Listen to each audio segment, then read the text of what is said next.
জীবনে সবাই চায় সফল হতে, কিন্তু সবাই কি পারে না।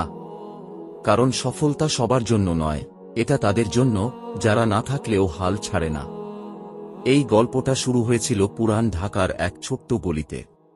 সেখানে থাকত রুবেল নামের একটা ছেলে। তার বাবা একজন রিকশাওয়ালা, মা বাসাবাড়িতে কাজ করতেন। তাদের সংসার চলত কষ্টের ভিতর দিয়ে। রুবেলের একটাই স্বপ্ন, একদিন এমন কিছু করবে যাতে তার মা বাবা আর কষ্ট না পান। স্কুলে পড়ার খরচ জোগাতে সে নিজেই টিউশনি করত। দিনে স্কুল, রাতে পড়া, আর মাঝে মাঝে কাজ। জীবনটা ছিল যুদ্ধের মতো। তবুও সে থামেনি।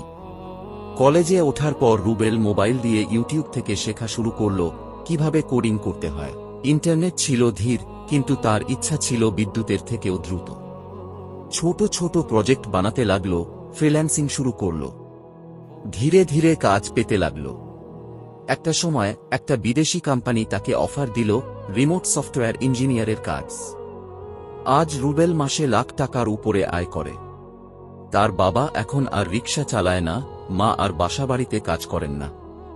রুবেল শুধু নিজের জীবন বদলায়নি, বদলেছে তার পরিবারের ভাগ্য। আর তুমি, তোমার মাঝে লুকিয়ে থাকা সম্ভাবনাটাকে কখন বের করবে?